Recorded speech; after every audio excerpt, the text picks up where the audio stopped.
Halo semuanya, kembali lagi bersama kami di channel Febri Official, dimana pada channel ini kami akan selalu aktif membagikan mengenai soal-soal CPNS, baik itu tips dan trik serta motivasi.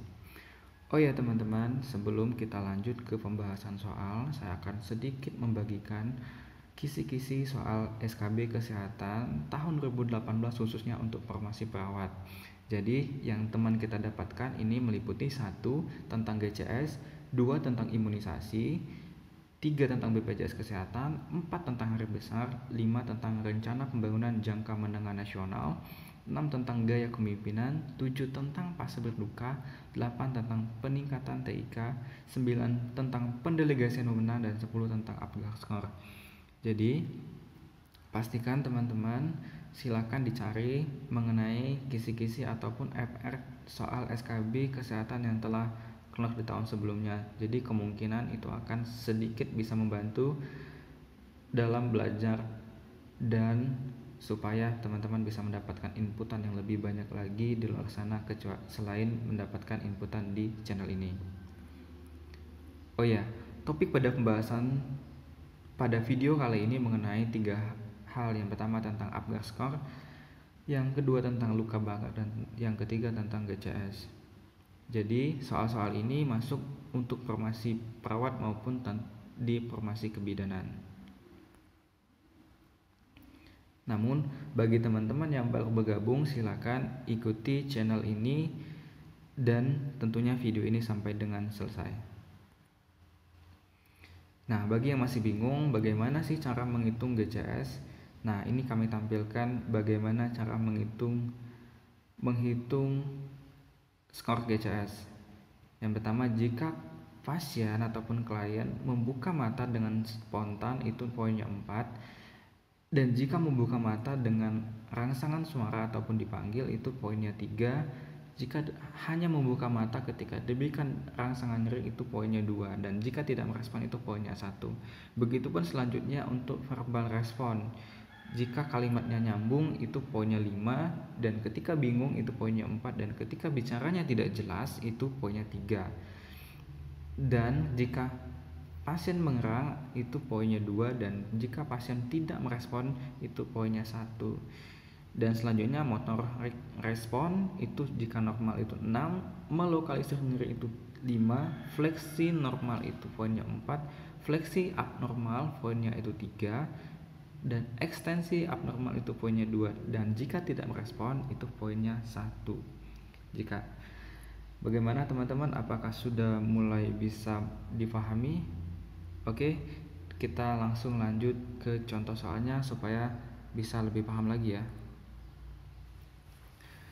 Contoh soal yang pertama, seorang laki-laki berusia 29 tahun dibawa ke unit gawat darurat pasca kecelakaan lalu lintas 1,5 jam yang lalu.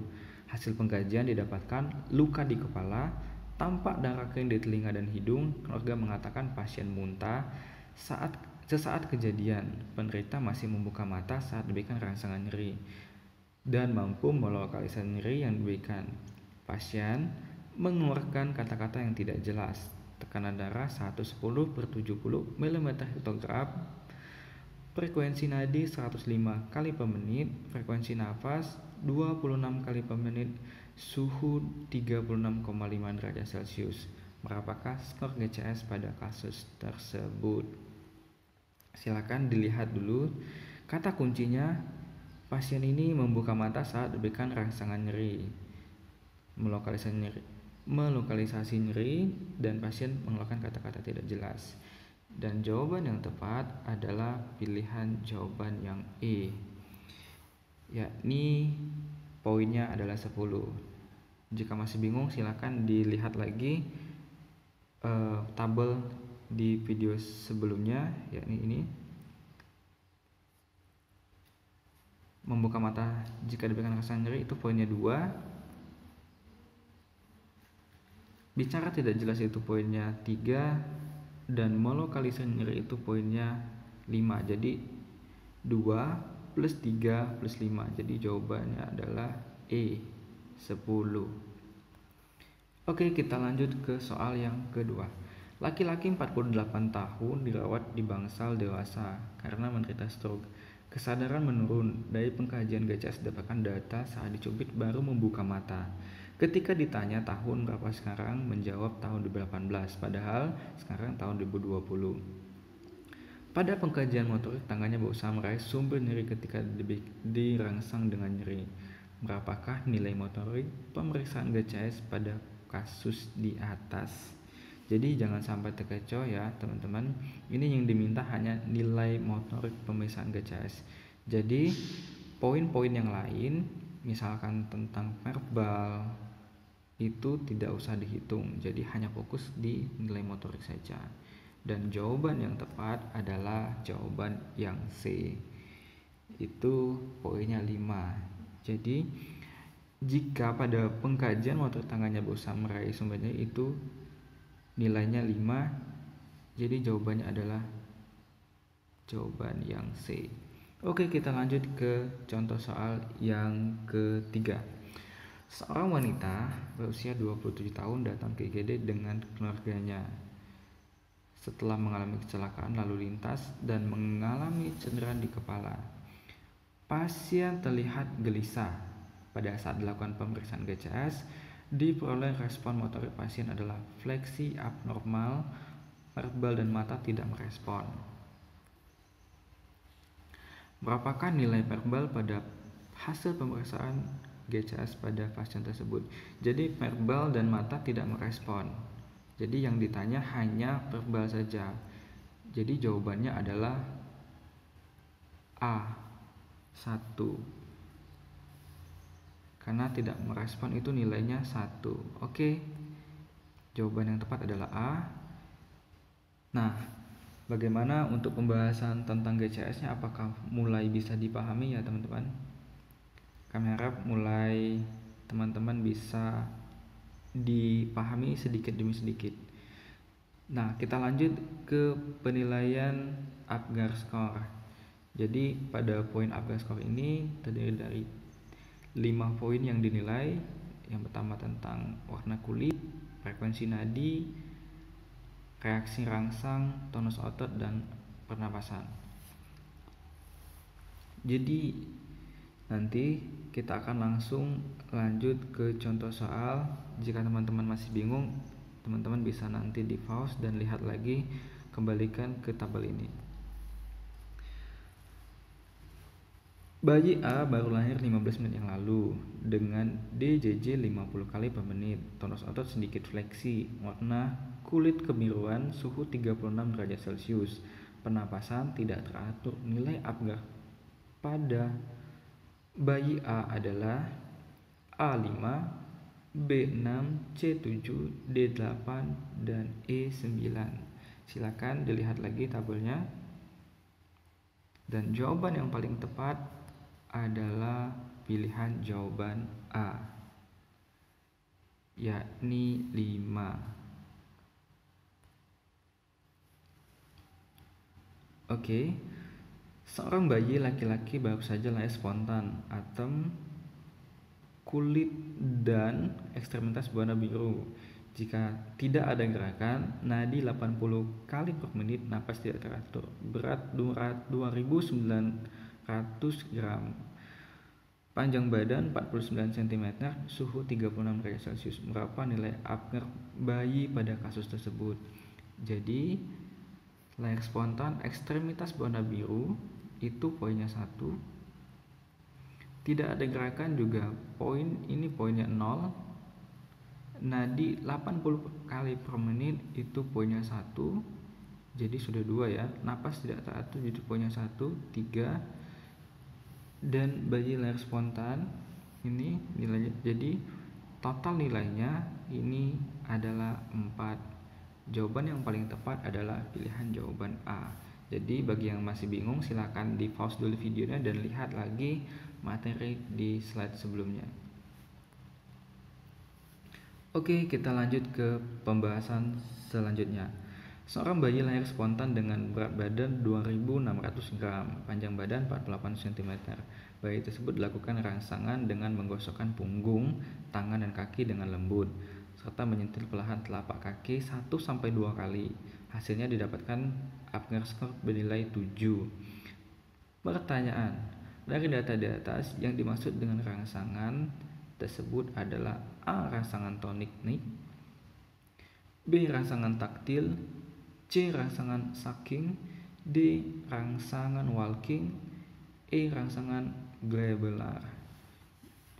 Dan jawaban yang paling tepat adalah pilihan jawaban B. Rangsangan taktil merupakan upaya untuk mengaktifkan berbagai refleks protektif pada bayi baru lahir. Mengeringkan tubuh bayi merupakan tindakan stimulasi. Apabila setelah tubuh bayi dikeringkan secara seksama dan telah diisap lendirnya tetapi tidak menunjukkan tanda-tanda pernapasan yang memadai, maka dapat dilakukan: 1. Menggosokkan punggung, tangan, dan kaki dengan lembut. 2. Menyentuh perlahan telapak kaki 1-2 kali. Referensi Debcast RI 1999. Oke. Dan pada selanjutnya kita akan bahas mengenai luka bakar. Jadi ini pada pengkajian luka bakar kita bisa membagi presentasinya seperti pada gambar yang kita lihat pada saat ini. Kepala, leher itu 18% jika usia 1 tahun, dan jika dewasa itu usia dewasa itu 9%. Ekstremitas atas, kanan dan kiri itu untuk usia 1 tahun itu 18%, dan dewasa juga 18%. Untuk badan depan, usia 1 tahun 18%, 2 tahun juga 18%, dan dewasa juga 18%. Badan belakang semuanya 18%. Ekstremitas bawah baik kiri maupun kanan itu untuk anak 1 tahun itu 27%, 2 tahun 31%, dan dewasa itu 30%. Dan untuk genitalia itu masing-masing 1%, baik itu untuk usia 1 tahun, 2 tahun, dan dewasa. Dan untuk derajat luka bakar itu terbagi menjadi 3 derajat atau 3 grade. Oke, kita langsung lihat lagi gambarnya.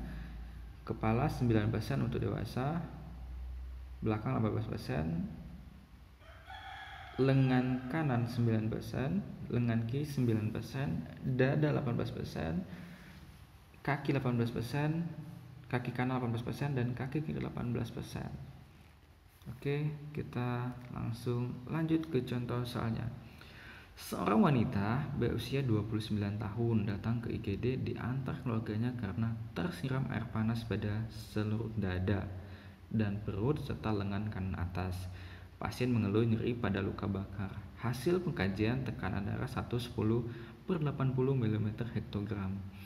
Nadi 98 kali per menit, suhu 37 derajat Celcius, dan pernapasan 20 kali per menit. Berapakah luas luka bakar pada pasien tersebut? Jadi A 36%, B 31,5%, C 27%, D 22,5%, dan E 18%. Jadi yang pertama kita lihat itu adalah seluruh dada dan perut. Ini nilainya adalah 18%. Sedangkan lengan kanan atas itu adalah 4,5. Jadi 18 ditambah 4,5.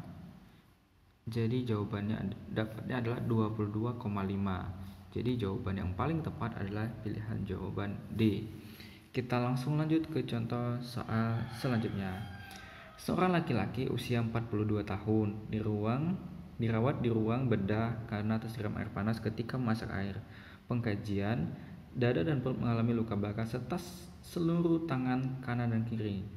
Jadi berapa luas luka bakar pada pasien tersebut? A 18%, B 27%, C 36%, D 45%, dan E 54%. Di sini dada dan perut mengalami luka bakar berarti 18%, ditambah dengan seluruh tangan kanan dan kiri itu juga 9% ditambah 9% itu 18%. Jadi 18 tambah 18 sama dengan 36. Jadi jawaban yang paling tepat adalah 36%.